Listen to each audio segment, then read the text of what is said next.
the coolest moment we have witnessed at the Dome. Because like this is another one I haven't really thought of yet. Actually, you know what? I can probably, I can say it. I think I know my answer. But yeah, it's a good point too, because it doesn't have to be something. It doesn't have to be Flames related. It could be anything else, which I found interesting because, like, and growing up and being our ages, sometimes there's not fond memories to talk about when you talk about the Calgary Flames in the Saddle Dome. But Robert, we'll start off with you. What is your favorite memory from the Scotiabank Saddle Dome? So for those of you who listened to the last few episodes, you probably heard me say I lived in Vancouver. So I actually moved to Vancouver in 2008. So I haven't been to a ton of games over the last 12 to 15 years or so. But I usually try to go to maybe 1 or 2 games a year when I'm seeing family. But a couple cool moments that I remember. So December 2019, they were playing the Canucks around Christmas, and Mika Kiprusoff returned to the Saddle Dome for the first time since he retired. I was at that game too. Nice. Yeah. He got a huge ovation. The Flames put together this unbelievable highlight pack. And it was just it was so cool to be in the Dome that night and see that response that he got from the crowd. And like I said, I haven't been to a lot of games, and for me to just happen to be there the night Mika Kiprusoff was back was super, super cool.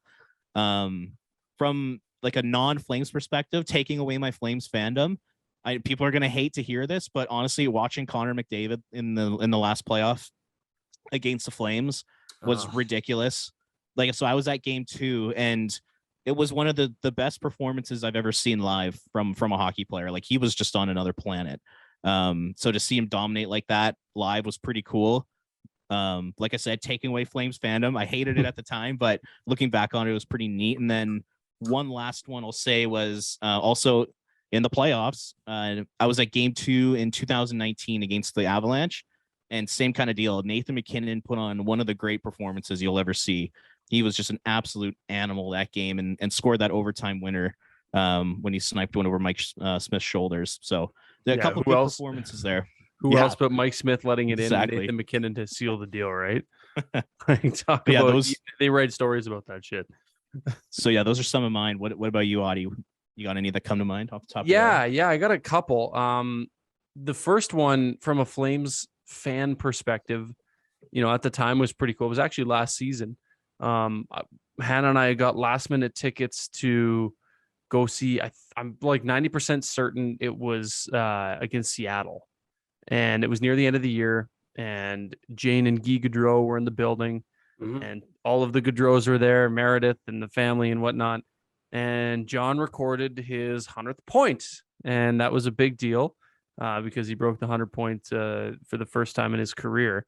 And it was on an assist. I can't remember who the goal scorer was. I want to say it was Lindholm.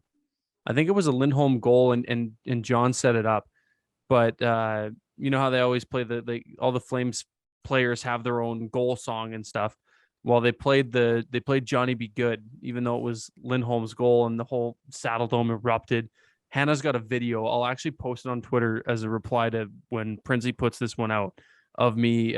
She filmed the whole thing from the sequence coming up the ice and them scoring, and she pans over to me, and I'm losing my mind. She looks down, and everybody else is losing their mind. So from a Flames perspective, that was pretty cool. And keep in mind, I hadn't been to a Flames game since 2000 or up until 2014 because I lived in a different province. But from I guess not a Flames memory was in the preseason of that same year against the same team when Mark Giordano returned. That was his first unofficial return. I guess the regular season one is what everybody counts, but it was his first time back in the Saddle Dome not wearing a Flames jersey, and they did a little thing for him, and they're like, okay, but we're going to do something even better in the regular season, so this isn't it. But it was still cool. I had a suite. I was in the lower bowl suite from work, so I was lucky to be right behind the net as they were doing warm-ups and stuff, and everybody was down there banging on the glass, yelling at Gio, saying hi, whatnot. So that one was a lot of fun for me. He scored I think he scored 2 minutes into that game. He did, too. Yeah. He was, and everybody cheered. Yeah, everybody cheered. Yeah, you're right. He did score in that game too. Because I remember that because I'm my brother was there with me, and I'm that was not Gio, was it? That would be hilarious. And sure enough, Beasley goes on the PA and Cracking goal scored by number 5, Mark Giordano. Of course. Who else but Gio? So we're happy to see that, but also a little bit of a sting. Noah, what about you? Oh boy, you're putting me on the spot here. Here's man. the Flames historian. You got to have a good one. Jerome McGinley's retirement. Like for me, that's super. I was there too. Why didn't I think of that? Oh, good pick. Go on. It just, I mean, senior hockey, being there in person to see your hockey hero get his number retired. I mean, obviously the game, I'm not going to go that too was a bad game. Exactly. That was right. a bad game. Oh my God, man. I'll never forgive Mike Smith for that. Yeah, me either. Mike Smith still gives me nightmares from that whole sequence there with Hannafin. So, yeah. But anyways, it was the night, it was the memory, it was all that stuff.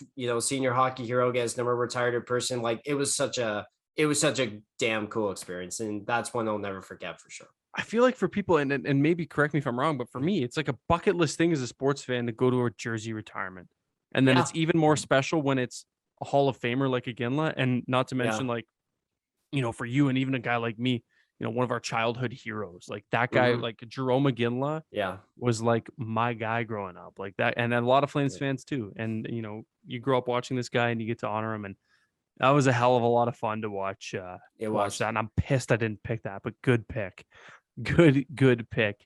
I guess like talking about like the bucket list thing, like there's a lot of things that I still want to see as a sports fan.